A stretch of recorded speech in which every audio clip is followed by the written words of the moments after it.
Dear students, good morning to you. आप सब लोग सही होंगे, घर पे होंगे, स्वस्थ होंगे, एंजॉय कर रहे होंगे।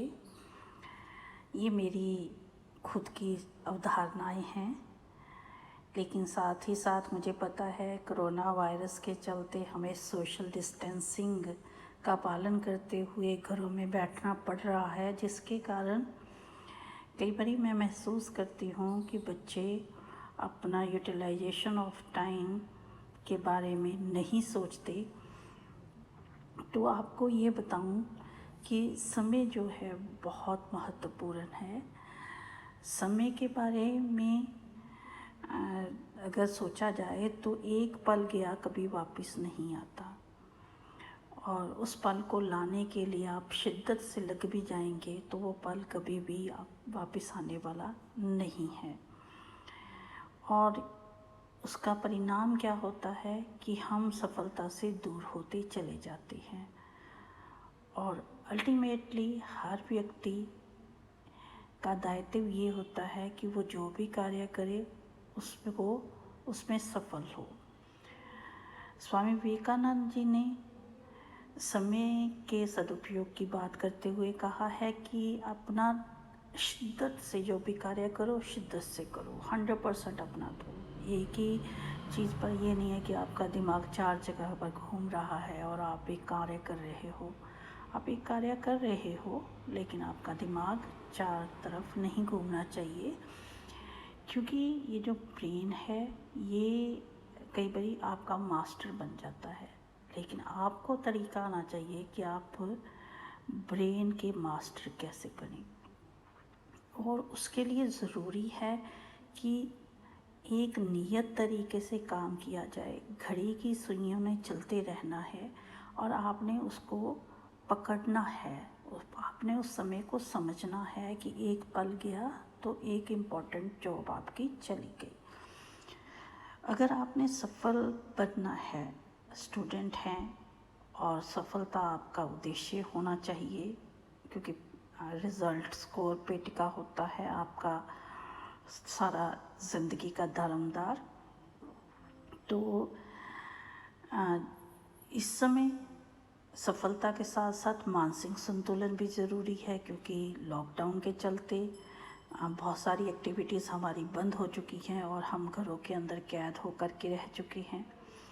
तो प्यारे बच्चों, मैं जो मानती हूँ कि जो सफल व्यक्ति है वो केवल और केवल समय के सदुपयोग को जानता है। अगर सदुपयोग नहीं है करता तो समझिए वो अपना धीरे धीरे लक्ष्य से दूर होता चला जाएगा। चाणक्य ने भी समय पर जोर दिया, और बहुत सारे जितने भी महान व्यक्ति हुए हैं उन्होंने समय के महत्व पर अपनी किसी न किसी तरीके से दलील रखी है। उस पर मैं वक्त नहीं लगाऊंगी। मैं ये आपको बताना चाहूँगी कि आप समय की मैनेजमेंट करना सीखिए, और वो कैसे की जा सकती है। आप स्टूडेंट हो तो आपके लिए तो बहुत आसान है, क्योंकि आपने स्कूल में कॉलेजेस में पढ़ाई करी है और पढ़ाई नियत समय पर की जाती है। स्कूल में आपने क्लासेस लगाई हैं तो टाइम अगर 40 मिनट एक पीरियड का है तो 40 से 41 नहीं होता, तो this is known as time management. अब जब आप घरों पे हैं तो टाइम मैनेजमेंट आपके हाथों में है, तो आप टाइम टेबल बनाइए, और टाइम टेबल में आप समय निर्धारित करें कि कितने घंटे पढ़ना है, कितने घंटे आपने खेलना है, कितने घंटे आपने अन्य एक्टिविटीज़ को करना है। और ये भी है कि आप अपना पूरा समय पढ़ाई में नहीं लगाएंगे, क्योंकि इंसान पढ़ाई के साथ साथ अन्य गतिविधियों में भी अगर आगे आता है या एक्स्ट्रा करिकुलर में, तो वो इंसान समय को अच्छी तरह से जीत सकता है, विजय प्राप्त कर सकता है समय पर। कुछ नया करिए, कुछ नया सीखने की भावना पैदा करिए, और आप कर भी सकते हैं। Every day is a new day for you. Every minute is a new minute for you. Every second is a new second for you. कुछ ना कुछ ऐसा करिए जिससे आपका जो कामयाबी का मंत्र आपके हाथ में हो। और वो कामयाबी का मंत्र कैसे हो सकता है? Through time management. और जिसने भी समय का सदुपयोग नहीं किया, समय को उसको टैकल करना नहीं सीखा, वो पीछे ही जाएगा। छोटी छोटी आदतें हैं जो आपके जीवन के लक्ष्य को बदलने की क्षमता रखती हैं। वो आदतें क्या हैं? पहला है कि हमें अपनी खुशी, अपनी थिंकिंग दोनों को कोरिलेट करना पड़ेगा। अगर आप सोच से सकारात्मक हैं तो आप खुश रहेंगे, और जब आप खुश रहेंगे तो काम भी अच्छा करेंगे और ज़्यादा काम करेंगे। तो इसलिए ज़रूरी क्या है? आप अपने बारे में सेल्फ अवेयरनेस आपकी होनी चाहिए। अपने बारे में नकारात्मक जो भी सोच आती है कि जैसे मैं नहीं कर सकता वो कर सकती है, या मैं नहीं कर सकती वो कर सकती है, या कंपटीशन में भाई बहन के साथ कंपटीशन, उन पे रोक लगाइए। तो अपनी थिंकिंग को देखिए, फिर अपने एक्शंस को नोट करिए कि आपके एक्शन कैसे हैं। अगर आप गलत बोलते हो, गलत कार्य करते हो, इसका मतलब क्या है कि आपकी थिंकिंग और आपकी कर्मा दोनों अलग अलग चीज़ें हैं। अगर आप सोचते अच्छा हो लेकिन करते गलत हो, और करते अच्छा हो सोचते गलत हो, दोनों में कंपैटिबिलिटी नहीं है। और अगर कंपैटिबिलिटी नहीं है तो वो आपकी टाइम मैनेजमेंट को भी ख़राब कर देगा। आपने 1 घंटा रखा है पढ़ने के लिए, लेकिन आपका एक्शन और आपके वर्ड्स जो मैचिंग नहीं है, तो उससे क्या होगा? कंसंट्रेशन नहीं होगी। अब कंसंट्रेशन बढ़ाने के लिए सबसे ज़्यादा इम्पोर्टेंट क्या है? Meditation. Go for few minutes for meditation, just few minutes. Yoga करिए, भगवान का नाम लीजिए, सतनाम वाहेगुरु करिए, ओम भूर्भुवः स्वः करिए, कुछ भी करिए जिससे आपका खुद पे आप अपने ब्रेन को टैकल कर सकें, खुद पे नियंत्रण कर सकें। जैसे ही आपने ये किया तो आप समझिए आपने एक विक्ट्री खुद पे प्राप्त कर ली। अगर आपने अपने ब्रेन को उस टाइम मेडिटेशन करते हुए उधर उधर नहीं जाने दिया, तो अगर आपने ब्रेन को नहीं जाने दिया तो यही आपकी एक आदत बन जाएगी। और वो आदत क्या होगी कि समय को व्यर्थ नहीं करना। दिमाग इधर उधर नहीं घूमेगा तो समय भी तो व्यर्थ नहीं होगा। और फिर आपका जो काम करने का तरीका है उसमें भी बदलाव आ जाएगा। आप 100% कमिटेड स्टूडेंट होंगे, आप 100% कमिटेड वर्कर होंगे, आप 100% जिस भी चीज़ से फल प्राप्त करना चाहते हैं फल प्राप्त भी करेंगे। अब ये तो हो गई समय के साथ साथ। कुछ बातें मैं ये भी चाहूँगी कि आप कभी भी ये मत सोचिए कि मेरे सामने वाला जो है वो मेरे से अच्छा है या मेरे से बुरा है। Whenever you are going to compare yourself with anyone, it may either make you inferior or make you feel superior. So you have to stop.